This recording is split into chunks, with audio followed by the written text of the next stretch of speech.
Hello, everybody, and welcome back to another episode of Mana on the Rocks. I am your host today, Atlas, and I'm here joined by Joe. What is up? Little something different today. We're doing the first in one of our series called Local Brews.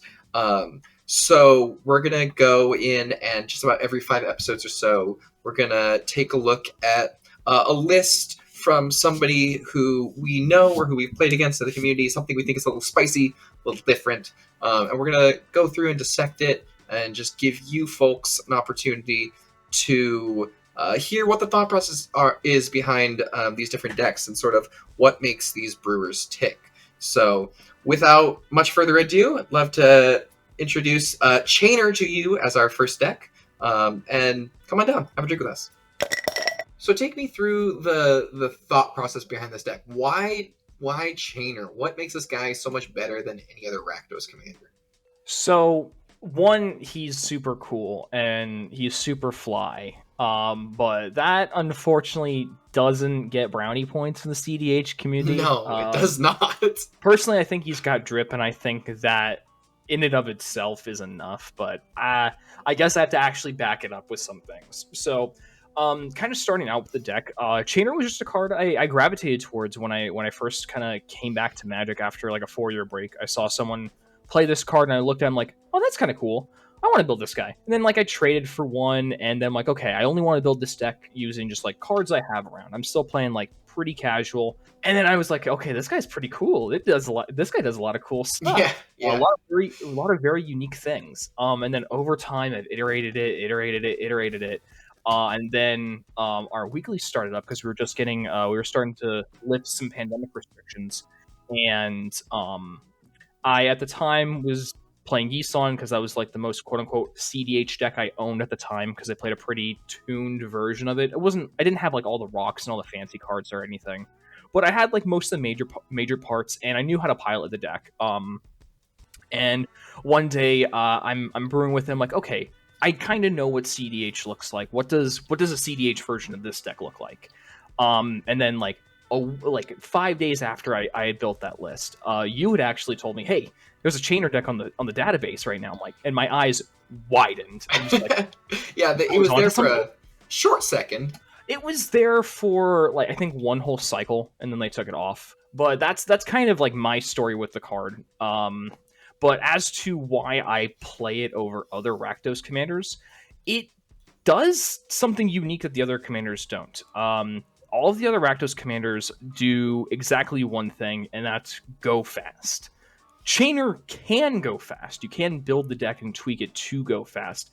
My version, and what I think is a better way to play Chainer, doesn't go fast. It has fast lines. I have kept fast hands, and they have paid off. Like it has. You're still playing Rakdos. You have rituals and rocks and really easy to assemble combos if your draw is right. But the thing I really like about Chainer is his ability to recur. So the ability to, if you get stopped on something, so long as you have access to your tools, you're still a live player, which is one of the issues I've always had with Rakdos, and to a larger degree CDH, is it's all one shot or nothing. Granted, game sometimes ends afterwards, after someone tries to shoot their shot, but it allows for so much more grind, and that's kind of where this deck excels at over the other Rakdos decks.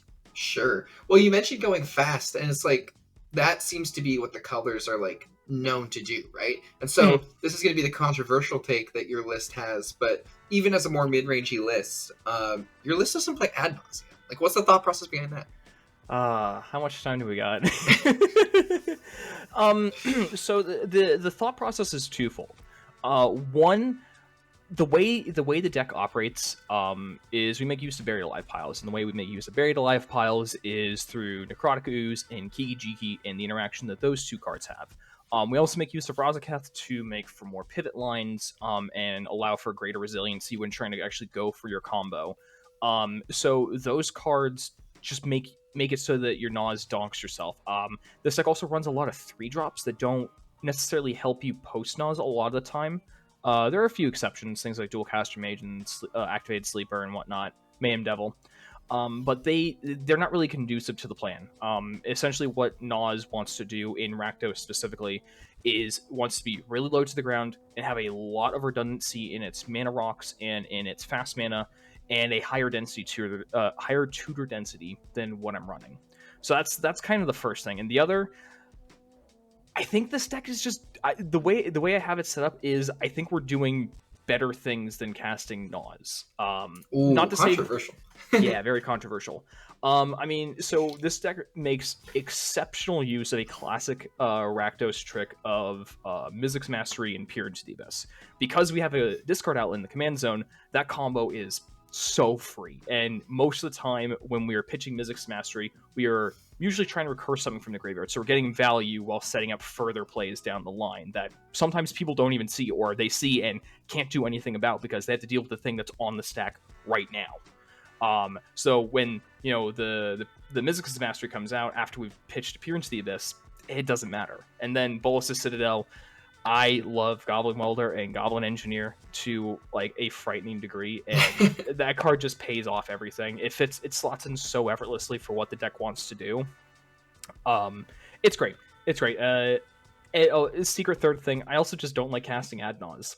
Yeah, well, I just have a personal dislike against it. Like I don't like casting the card. That's I'm not fair. gonna play The card is an absolute house, though, and especially with the colors that are tuned to go fast and sort of like they're in that vein of like high risk, high reward. Like Naws, even with the deck building restrictions, is like really rewarding as far as those one card win cons, air quotes. But so what you mentioned like buried alive piles and stuff. So what's like, I know that sometimes you discard your necrotic ooze or whatever and then reanimate it, but like what are some of the you have this discard outlet in the command zone, you have this like really unique enabler. What are some of the piles, what are some of the win conditions, the general like tech that makes Chainer viable? Because we see like when people are talking about the things that make a commander Cedh viable, it either provides card advantage, or it provides a one card win condition, or it provides some very like specific unique effect that enables a deck. And I would think that Chainer like falls into that sort of vein of like a unique specific effect. But why is having like the ability to cast a creature card from the graveyard so good, especially when things like Dothy and Draenith Magistrate are like run all over the format? Those things just kind of turn off your deck. No, and that's totally valuable, valuable and valid.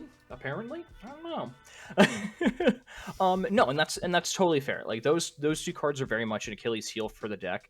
But I think one thing that a lot of people do need to keep in mind, especially when brewing like not necessarily the most known commanders, is like there is a portion, like you mentioned Douthie and Draenith, like those shut me off my game plans, but doesn't stop me from like casting the cards in my hand. Like they're still impactful if I have cards in my hand. So it doesn't stop me there. But the deck is constructed in such a way that I have tools to be able to play through those things. Things like the Welder package, for example. Fantastic at like looping my artifacts, looping Witchclaw Talisman to actually find my outs for those things. Things like Apprentice Necromancer is fantastic for one-time pulling things out of the grave. This deck also makes use of a lot of clone effects. So if I have something on the field that's valuable, that's worth it, I have Kiki Jiki, I have Activated Sleeper, provided the creature is able to die and go to the graveyard, Cursed Mirror, ways to loop Cursed Mirror, and just a bevy of just other generic like reanimation effects that are able to kind of play around those things, at least for one time.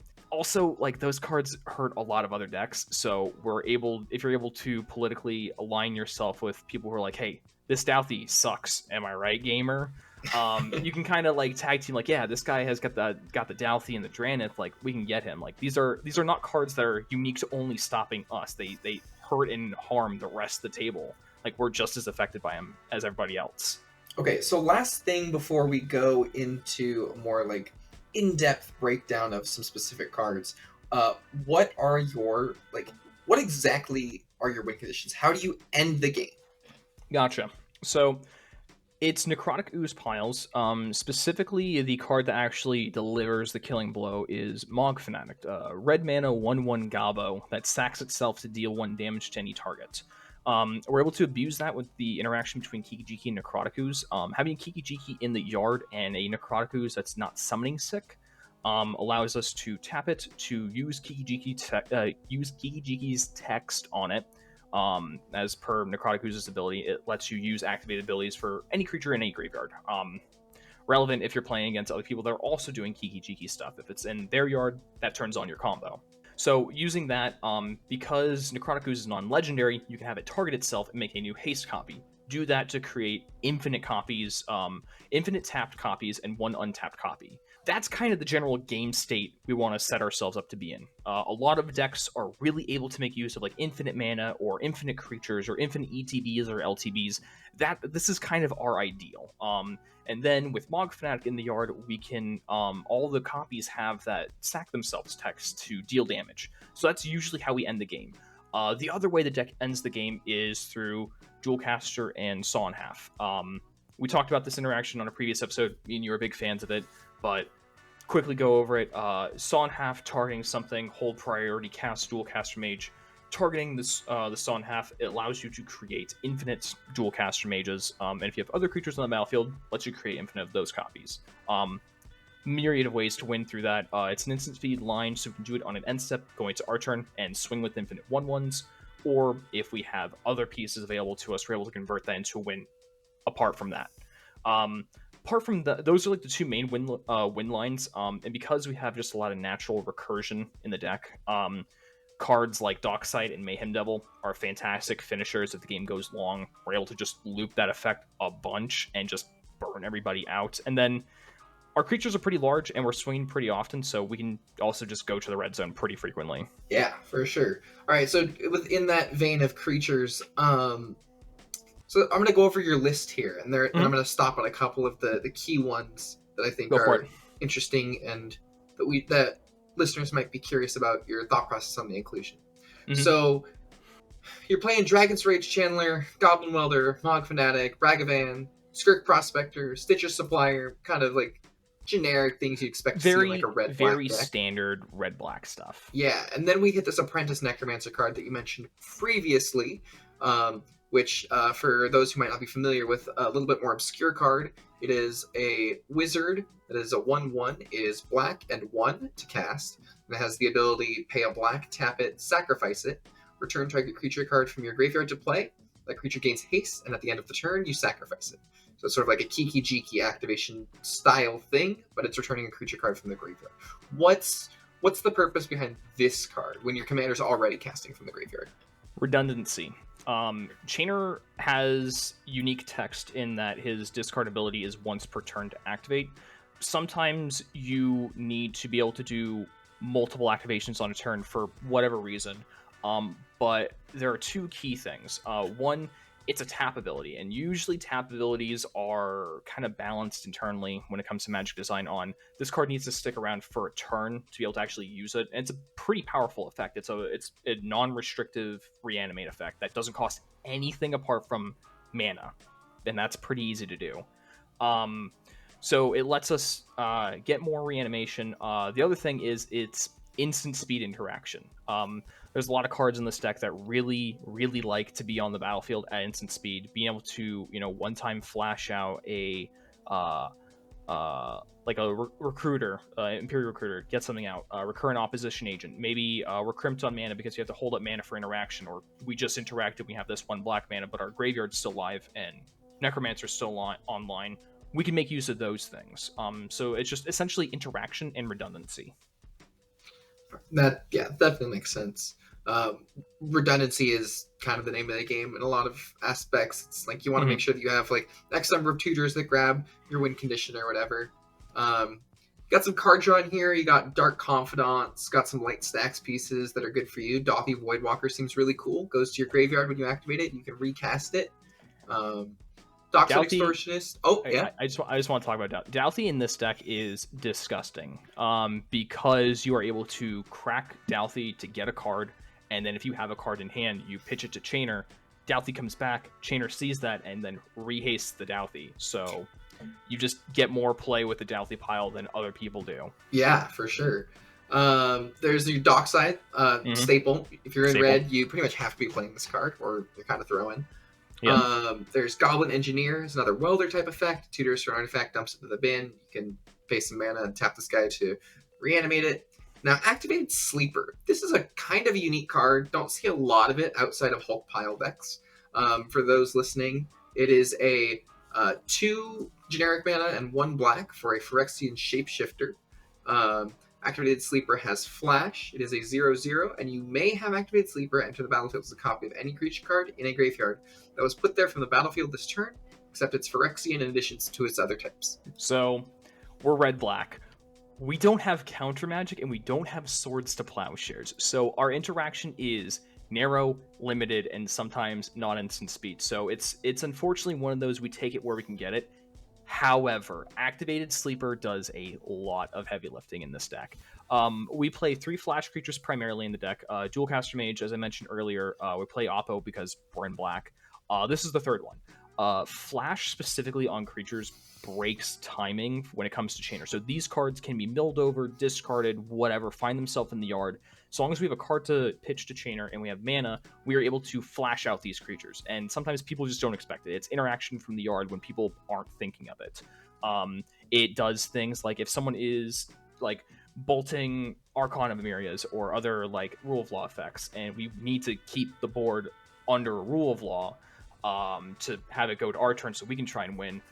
This helps give redundancy for that. If someone cracks a Ranger Captain of Eos, we can flash in response to the Ranger Captain, or later on, and put our opponent under a Ranger Captain as well as getting a tutor. So it's interaction in a way the deck no one really sees.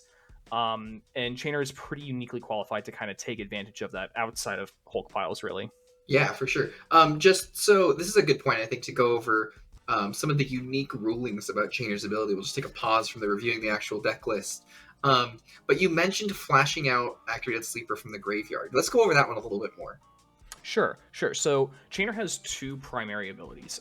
His first one reads discard a card, : in Magic speak, the : is what signifies the end of cost. So for cost, we discard a card. That on its own is already pretty interesting. It allows for some pretty unique things, but it kind of what comes after that really kind of ices the deal. We may cast a creature spell from our graveyard this turn, activate only once each turn. This is per instance of Chainer, so if we get a clone of it, we flicker it, Chainer dies, and then comes back. It doesn't matter. We get a new activation, we get a new discard. Chainer also doesn't need to be on the battlefield. So if he dies, he can bring himself back. So he has built-in recursion into himself. He is occasionally very sticky to get rid of. Yeah, so that's the first ability. And then his second ability reads, whenever a non-token creature enters the battlefield under your control, if you didn't cast it from your hand, it gains haste until your next turn. This is kind of the part that it makes the whole deck work. It's what allows us to make use of Necroticus to win the game, as well as make use of a couple of tap abilities in the deck. Yeah, so whenever a non-token creature enters the battlefield, it gains haste. That does a lot. One, it lets us be on the aggression a lot more. All of our creatures come in swinging pretty fast, so we're a potent threat to any ad nauseam players at the table, because all of our creatures just come down and just turn sideways. Sometimes that's just the most relevant thing we can do, and it gets there most of the time. But the tap ability specifically lets Necroticus work because of that restriction for how that combo works. Necroticus needs to be not summoning 6. So if we cast it off of a Chainer or a reanimation effect, that ability triggers and gives haste to the creature. Comes with some draw side. It's a little slow technically because it is a triggered ability, so the trigger needs to resolve in order for that haste to be granted to the creature. So if a knowledgeable player is able to snipe the creature in response to the trigger, it's kind of all for naught. But once you kind of learn the play patterns, you know that you need to be playing with that in mind 24/7 and try and have a backup plan for it. It's a hard pilot thing to really get around, and one of the second or third biggest learning curves that I've really had with the deck. Also, Chainer sees himself. It says whenever a non-token creature. So Chainer is a non-token creature. So when you cast him from the hand zone, he basically has the word haste printed on him, even though he doesn't have haste himself. Yeah, that's pretty cool. There's a lot of I know that having to learn the different workarounds and where and when to interact. It was tricky for me and a couple of other players in our usual group. You gotta do some careful reading with this guy. He's slippery.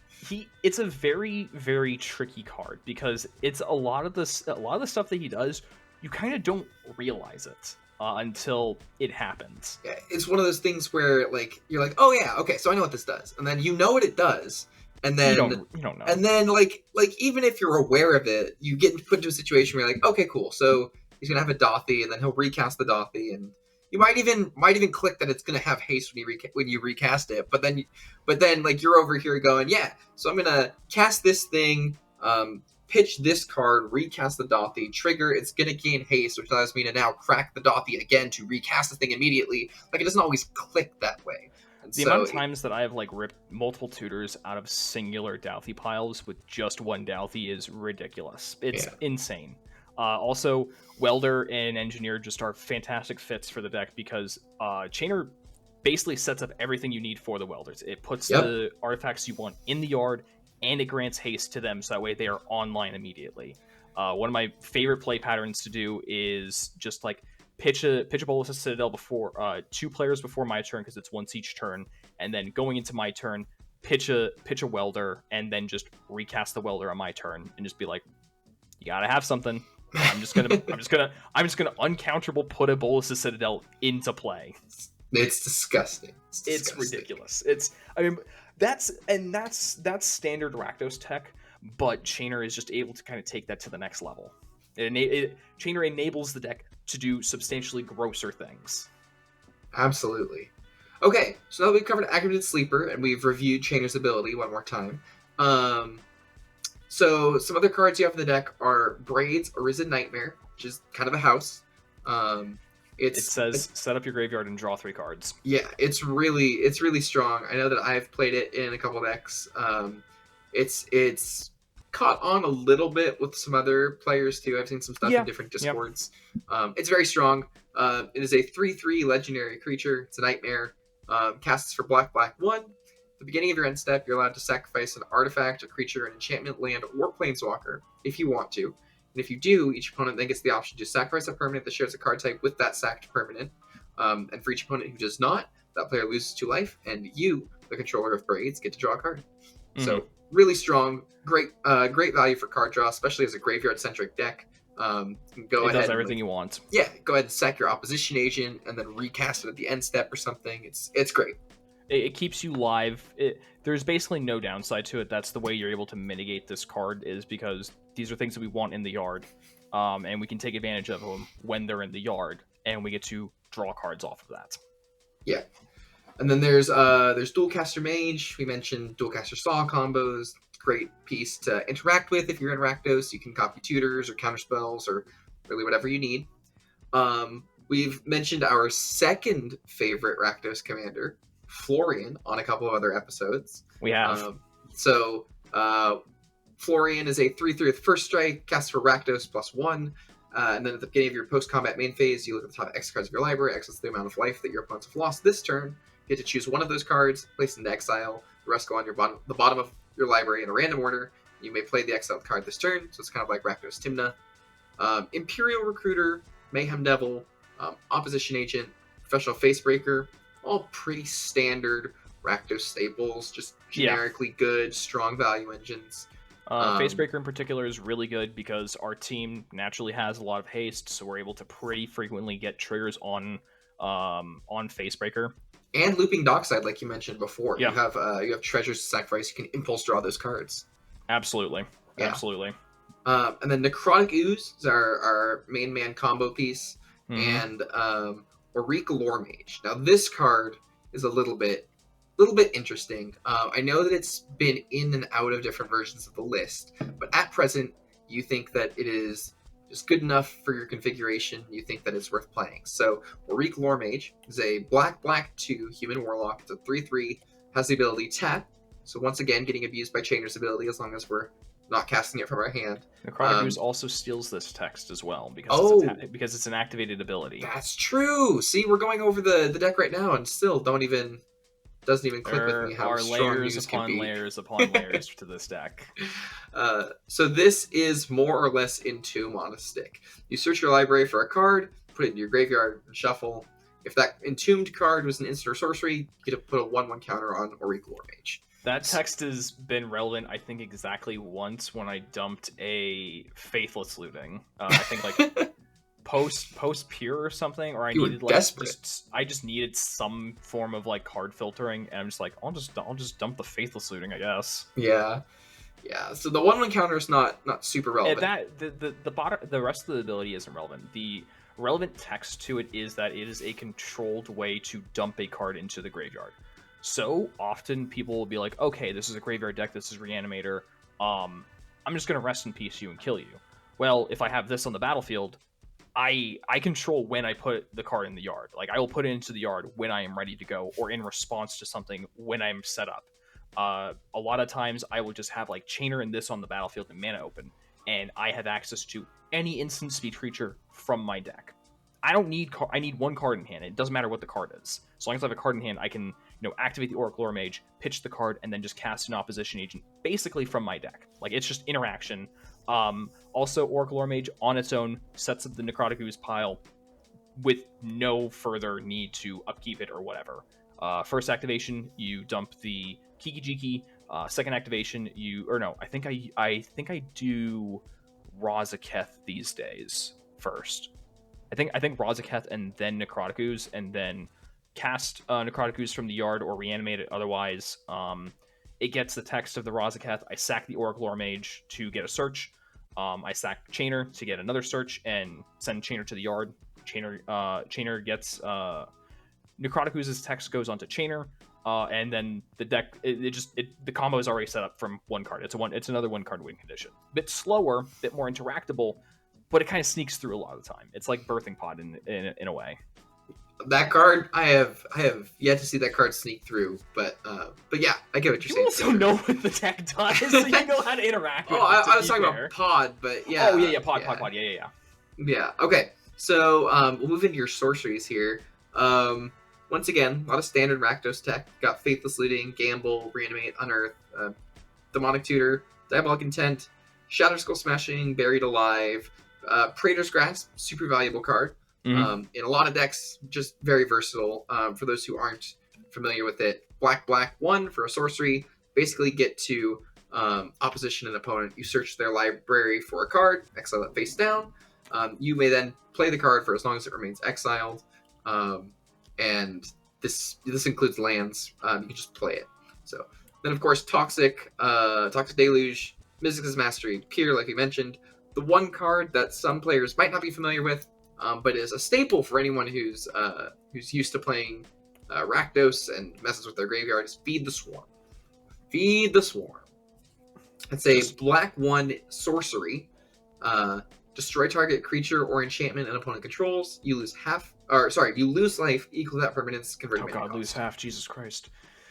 Yeah, it's unfortunate that it's sorcery speed. It makes it kind of clunky, but we lose to a decent amount of things, or get our access shut off from a decent amount of things. This is a good catch-all for basically everything that we lose to, save for artifacts, and specifically Grafdigger's Cage. It blows up Douthies, it blows up Linvalas, it blows up Drannith Magistrate, it kills Rest in Peace, it kills Leyline of the Void. It's just catch-all removal that we just need. We're desperate for more removal, and this is one of the more generic pieces that we can make use of. Well, specifically, it says creature or enchantment. And in your colors, the enchantment specifically is the relevant text there. Kind of hard to hit enchantments sometimes. You don't get disenchant effects. You don't get bounce spells. Yep, no bounce spells. You can't Nature's Claim it because you're not in green. So nope. Or the other thing is we lean on people politically to be like, hey, you can't breach with this out. We need to get rid of this. Ignoring the fact that we're also a breach deck, but we just don't mention that part. Yeah, we just don't mention that. All right. So then your instants are going to be a lot more standard stuff. Calling the Weak, Dark Red, Entomb, Bolt, Reb, Vamp Tutor, Abrade. Got Cabal Ritual in here.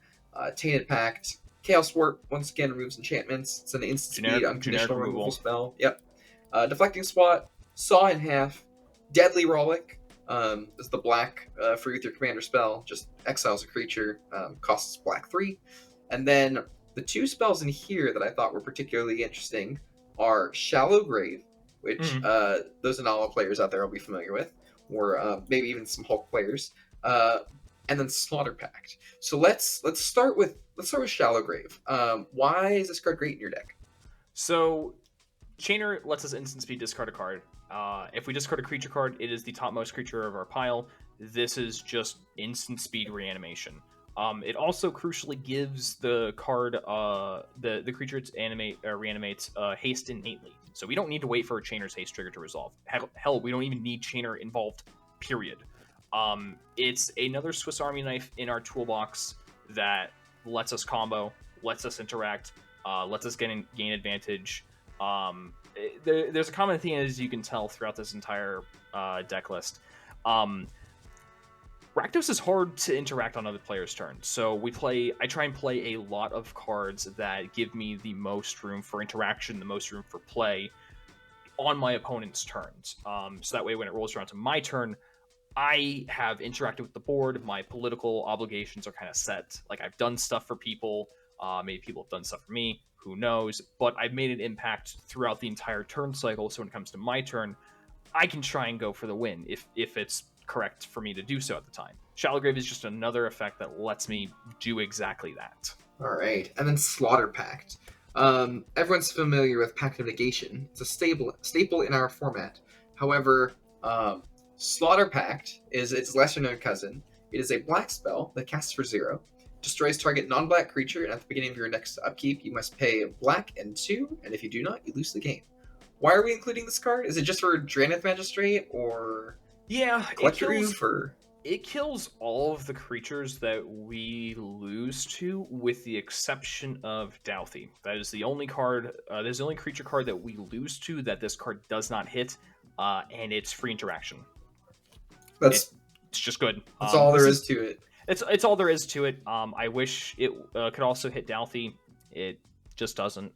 This has actually been the flex slot for removal for the deck. Sometimes this slot is the Pyroblast. Sometimes I was testing this card for a while. Pyrokinesis, 4 double red. It's the red force of will.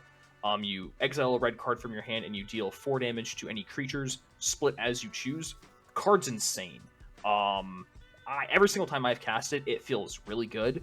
And we're 2 color, so the cost is usually negligible, but it's just different.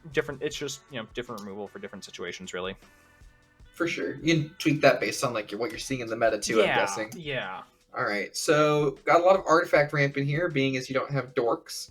Like Chromox, Lotus, things along those lines. Playing top, I assume because you're on Citadel as well? Yep, mentioned it earlier. This is what I like to call build a bargain. So we assemble Bolas' Citadel plus Sensei's Divining Top, and we can present a loop where we lose life and draw a card, effectively. Top's also kind of pseudo card advantage. Try and play some of the best, most flexible card advantage pieces that we can get. It's not ideal, but sometimes it gets there. We're also playing things like Darcy and Bob, Dark Confidant, so we are able to kind of take advantage of having access to the top of our deck. But it's unfortunately just kind of standard Rakdos tech. Take it where we can get it, really. Yeah, nothing super sweet about it, but it's good enough, and it combos with another card in the deck that's kind of a mainstay. One of the things when brewing, especially low colors that doesn't have access to blue, you take a lot of things where you can get it. And that's one of the harder things about playing like lower colors in CDH is you're making concessions, like just straight up in a format where we have a vintage card pool. Limiting yourself on colors is one of the worst things to do from like a broad perspective. We don't have the flexibility of counter spells to stop people's problems. We don't have the ease of win cons through Thorpal Consult. So we have to get creative and take advantage of kind of like the X factor way more. For sure. So we mentioned some stuff that you can do with Wish Talisman, like weldering it away and things. And you are on Breach, so that explains your grinding station in this list. Yep. You use that loop to sort of like filter your library, since you aren't really winning, but you can like filter through into your graveyard. Yep. So, with Grinding Station and the combination of Culling the Weak and Citrus Supplier, we have two main lines that we assemble to not win the game directly. Those things translate to a win. They help us find our things that actually win the game. So we keep a buffer of 3 cards depending on the pile. No, both lines need a buffer of 3 cards in the graveyard, and essentially we're able to churn through our deck and make mana to assemble the Necroticus pile or find Dualcaster and Twin Flame to win the game that way. And Grinding Station's just sweet. Lets us sacrifice Wishclaw Talismans in response to the activation, so we deny the drawback. It messes with top deck tutors. It has a lot of secret utility. And if you're in Rakdos, it's my preferred breach line over something like LED Wheel or something like that. Well, you also have in here Stitcher Supplier and Culling the Weak. That's another breach line you have, right? Yep. That one, same idea. We are able to essentially cycle through our deck 3 cards at a time, keeping a buffer of 3 cards in the graveyard, and also making mana as we go. We just find our combo. Yeah. Not a combo, at least as far as I'm aware, but a card that you have been very passionate about explaining in this list that I wanted to touch on was Cursed Mirror. Cursed Mirror, my beloved. So when I first started really powering up this deck, I saw an old Playing with Power video of someone playing mono red. Oh god, what's the Trash for Treasure Planeswalker guy? Duretti, thank you.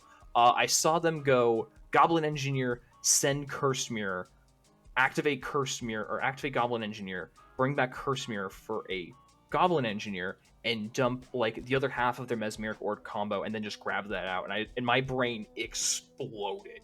I went, holy shit, that is one of the tightest lines I have seen in my life. And ever since I started sleeving that combo up, it has been one of like the signature things that this deck does, because Chainer provides haste to the engineer and sets up the pieces in the yard.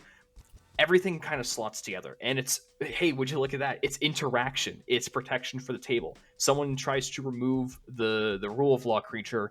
In response to the removal spell, we Curse Mirror, put the rule of law creature back on the table. That player is now stopped to win on their turn.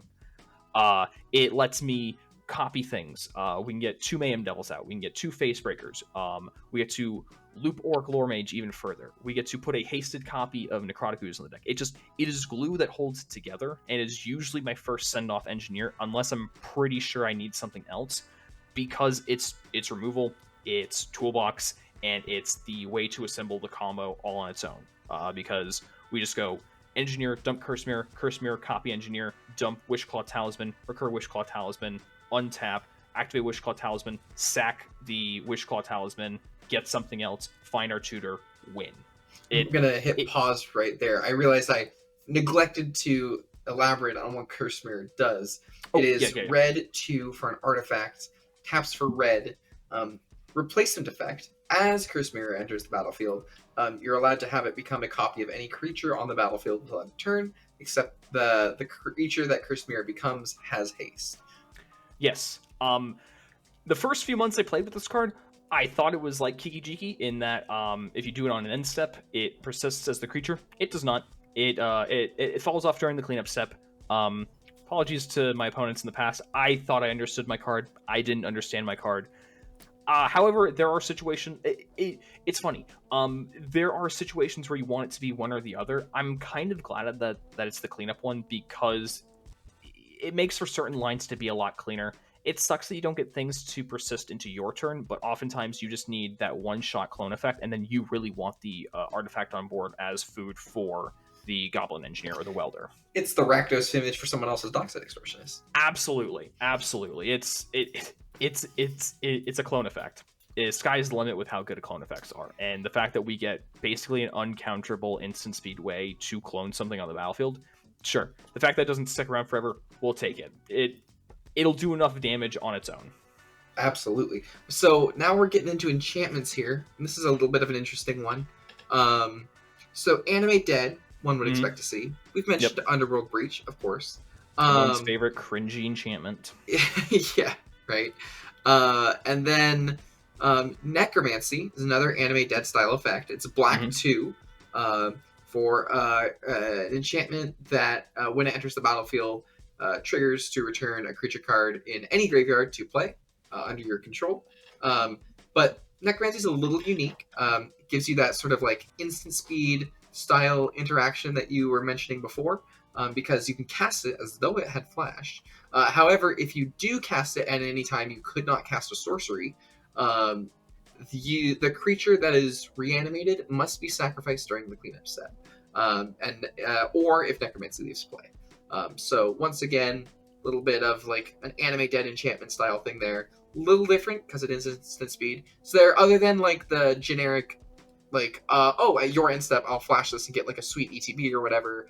Um, is there any specific reason that Necromancy is like better than say Dance of the Dead? It's strictly because it's instant speed. As much instant speed interaction as we can pack into the deck is going to ultimately be better for you. And look at every CDH deck in the world. They're packing as much instant speed removal. If it can be done at instant speed, you should be doing it at instant speed. Mana efficiency be damned. Also, Dance of the Dead puts the creatures into play tapped. That's no good. That's no That's no good. good. Not for That's Chainer. that's no good. We have tap effects, and we have people that we need to beat up. So having it enter the battlefield tapped is not good. I don't know if you want to blow up the spot on our necromancy tech, or if you want to save that for a different day. Oh, we'll keep them hooked, especially now We'll that keep we've them hooked. mentioned it. We'll keep them hooked. Okay. Okay, so then moving to the last two here, we got one of my pet enchantments. Black Market Connections is black 2 for an enchantment that at the beginning of your pre-combat main phase allows you to choose one or more of three options. You can either sell your contraband, which allows you to create a treasure token and lose 1 life, or you can buy information, allowing you to draw a card and lose 2 life, or you could hire a mercenary, creating a 3/2 colorless shapeshifter creature token with changeling and lose 3 life, or you can do any combination of those three. So it's just like Black Sylvan Library. It's sort of like what's that? What's that card? Phyrexian Arena, but Yeah, power crept. it's power crept Phyrexian Arena, which Yeah, is a weird thing to like comprehend because when I first started playing Commander, Phyrexian Arena was goated. that was Uh, the card, That right? was like you want a card draw. It got no better than Phyrexian Arena. One extra Now life for one now extra it's card. easy. It's easier to cast, and it does substantially more. It's just It ramps crazy. you. Yeah, strong Um, card. yeah. So we're this deck is uniquely able to make use of this card because our life total isn't at as high a premium as like other Rakdos decks where your life total is in service of Nas. Our life total is going to be hit a lot just by virtue of we play Rakdos. People are going to hit us, and rightly so. We make use of a lot of the usual life loss effects, especially things like Bolus' Citadel and Pierce in the Abyss. If you want to play Nas, this would be the easy slot out for it, just because those two cards conflict very hard with each other. If you're in a game and you're doing the black market connection thing, you're probably not trying to Nas, and if you're Nasing, you don't want black market connections. Yeah, that's about where I stand on the card as well. But Absolute House, if you're in a little bit slower, mid-rangier Oh, shell and your life fantastic, total is a little more fantastic. flexible. Okay, now this one, I actually didn't even realize that you were on this card. I Oh don't yeah. think I've played against you since you've added it. However, back in from like 2010s, this card was formerly an all-star in Commander. Used to be strong in CADH, but Sneak Attack. Um, Reminder for those of you who might not have been playing for as long. Wake up, Grandpa. We're sneak attacking. Red and 3 for an enchantment, allowing you to pay 1 red, and then as the ability resolves, you may put a creature card from your hand onto the battlefield. That creature gains haste. Sacrifice the creature at the beginning of the next end step. What's the deal with this card? This is new. So, yeah, this is a card that I am surprised I didn't think of when I first built the deck. I was literally just like going through a bulk box, like looking for stuff, or like going through an old deck box, and I saw this card, and I just stared at it for like 5 minutes. I'm just like, wait, this card's really good. Um, I call it the kind of birthing pod of the deck because it kind of ties a lot of things together. It is instant speed interaction. It is ways to put creatures into the yard, and it is instant speed combo. True. You just get to combo on other people's turns, or be able to set up your combo in different ways. You can sneak attack in the ooze on, or hell, even on your turn. It sneak attacks in the ooze and gives the ooze haste without needing chainer around. That on its own is so much, but because we do things like we play Razaketh in the deck, we play Kiki Jiki in the deck, we get discounts for our creatures. It's huge. Them sacrificing themselves at the beginning of the end step, that's usually a benefit. We want those cards in the graveyard.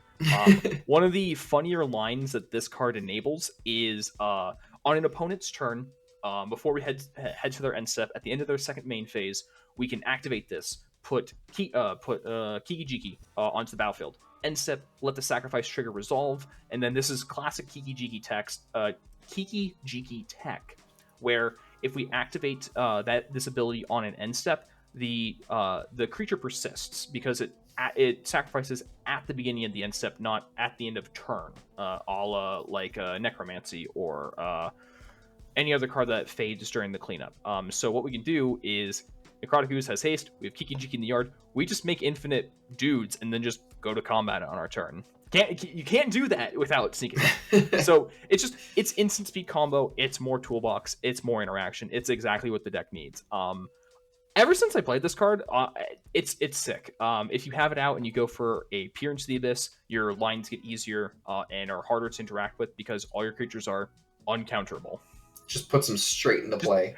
The ability needs to resolve. That's it. That's all there is to it. There's no bleeding information or anything. It's nope. I'm going to be paying 1 red to activate Sneak Attack. Does the ability resolve? No. Yes. Cool. I'm going to put this Razaketh onto the battlefield.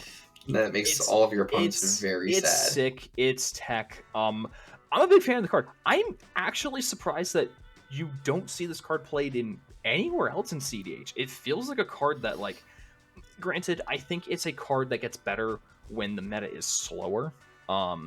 I think this is one of the first few cards that probably goes out if you need to speed up the deck, if you want to play at a faster clip. But if it's slower, oh baby, this card is an absolute house. Seems ridiculous if you're playing into a Rule of Law or something like that. Not just because you can put 2 creatures into play for 2 red mana, ignore their costs, and still be able to cast a spell. Yeah, it's 1 mana. Your creatures cost 1 mana. It's ridiculous. Okay, well that just about concludes the deck list. There were a couple of lands I just wanted to go over here. So you're playing a 28 land count with 1 MVFC being Shatter Skull Smashing / Shatter Skull Hammer Pass, just as additional removal spell. It's really strong, it's flexible, but your land package is, for the most part, very generic. You are playing some things that are a little bit more unusual, like Castle Lochthwain, but once again, card draw, we take it wherever you can get it, especially in lower colors, and we don't have access to blue, right? Yep, and uniquely in Chainer, because we are a discard outlet in the command zone, we're pretty often hellbent, so it usually just ends up being draw a card, lose a life, or like lose 2. It's a decent rate for what it is, and it enters untapped conditionally, and it makes colored mana, so there are things like there's the one from like Shadows over Innistrad or Eldritch Moon, makes everybody draw discard. Gaia Reach Sanitarium, yeah. And Mikokoro. This restricts the draw to yourself. It's a little bit more mana intensive, but that's kind of our trade-off here, and personally, I don't like letting my opponents draw cards if I can avoid it. Not if you can help it. Okay, so aside from that, you got like some like more unique cards, but they're staples more or less. Phyrexian Tower.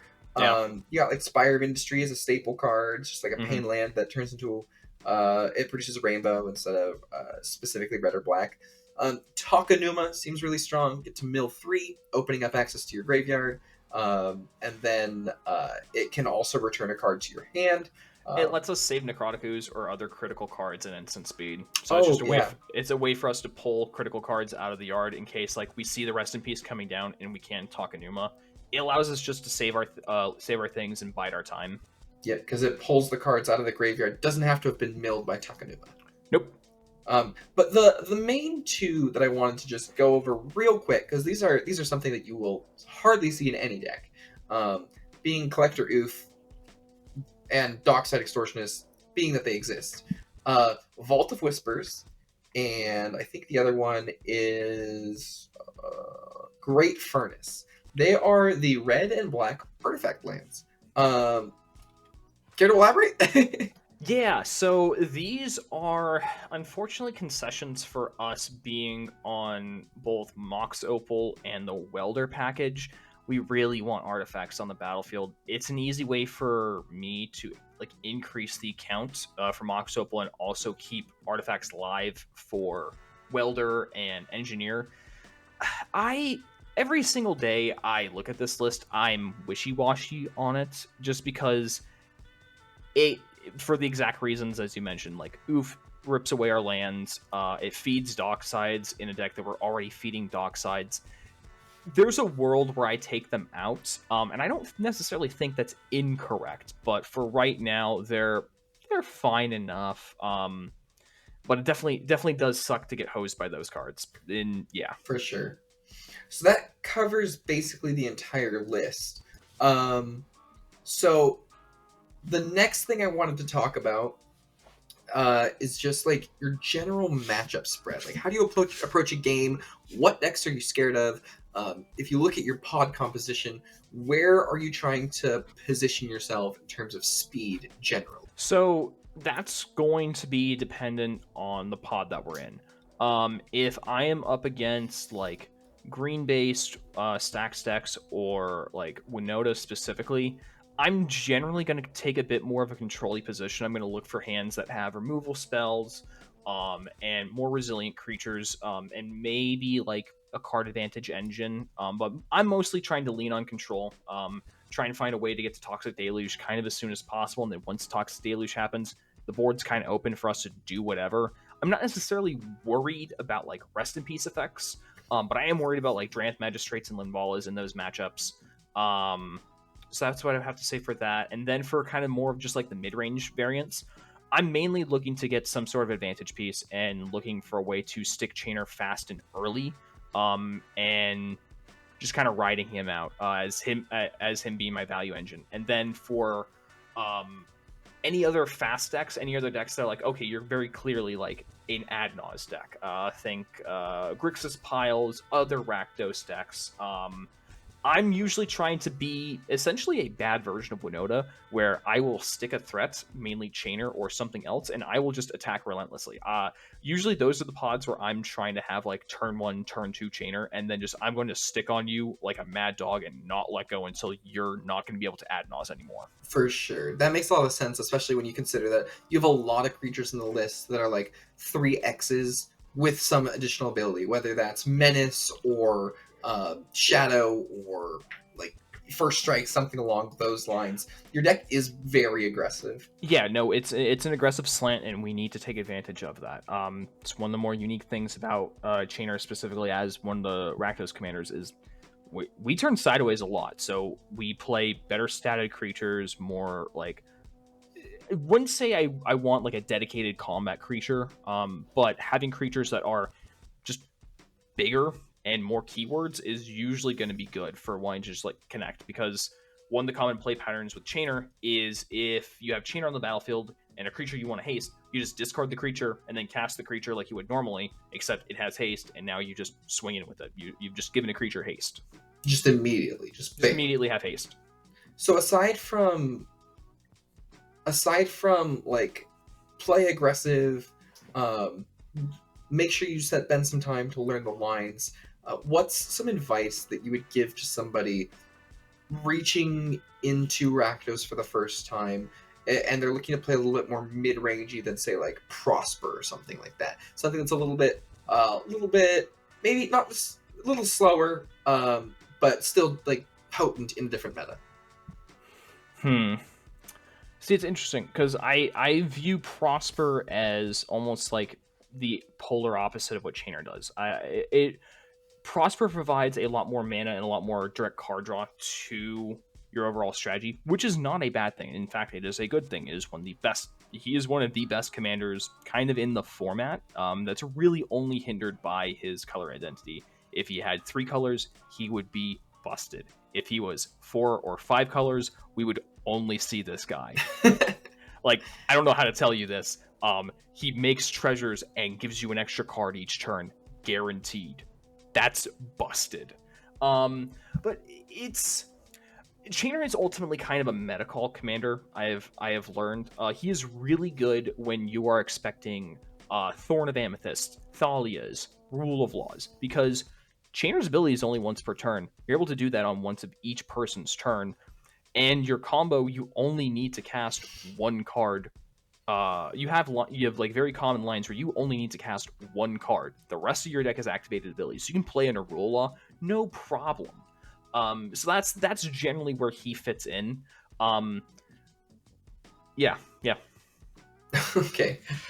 So if someone is looking to pilot this deck for the first time, or a deck that's very similar to it, what's the thing that they should be looking out for? What's the one thing that you would say, this is what you need to be doing with the deck that might not pop to their front of their mind first time they're pulling it out of the box? So it's unfortunately kind of classic Rakdos adage. You're looking for your window.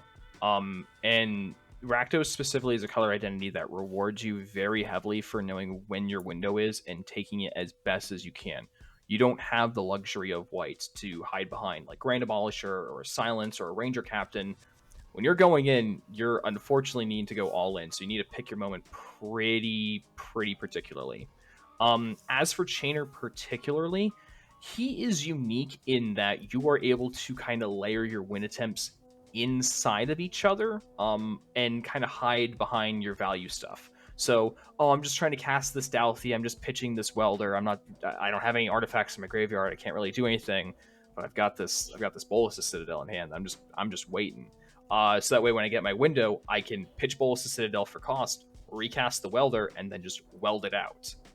I've hidden so many things inside of each other while gaining advantage and shutting down my opponents. Like that's the ultimate kind of goal that you're trying to do. You're trying to make value, stop other players, and hide your win attempts through your interactions. One of the weird things I've kind of figured out is that I've kind of built this deck to play Yu-Gi-Oh! And Magic. I didn't really set out to do that, but a lot of it is a lot of your interactions are so layered into each other and feed into each other and work so synergistically with each other that I just recently returned to Yu-Gi-Oh! It plays very much like Yu-Gi-Oh! I figured out, and I didn't set out to build this deck like this. And you're drive people away from Chainer if you keep talking like that. No, it's great because it's a completely different playstyle that a lot of people aren't prepared for. But that's ultimately like the biggest thing to Chainer is it's a very different playstyle. You don't have direct card advantage in the command zone. You have to kind of like squint your eyes and tilt your head a little bit and kind of walk backwards a few miles. But it is like a form of card advantage if your engine is online.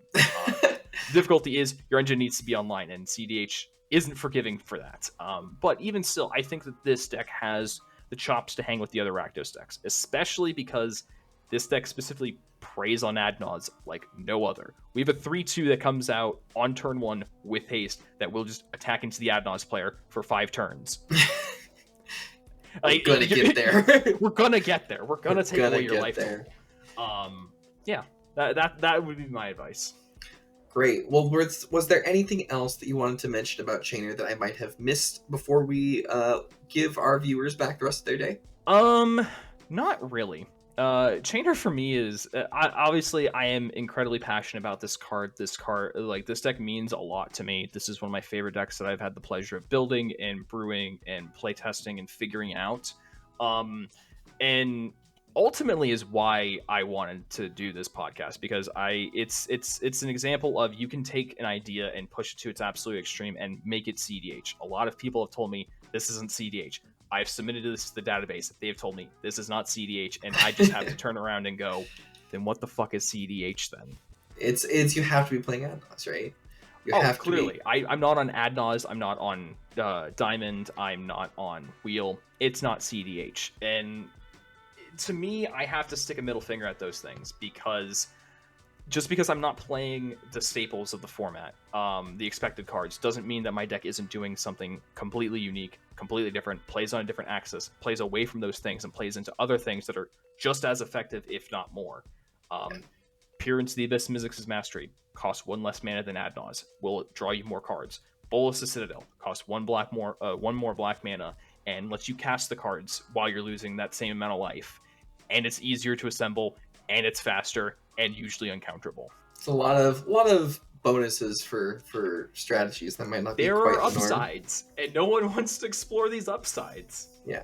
Well, I think that's just about all that I had in terms of covering the deck. It's very unique, as I have had the pleasure of finding out multiple times over. Incredibly potent. It'll blindside you and just take matches by storm if you're not prepared, if you aren't looking for some of the very specific niche things that Chainer brings to the table.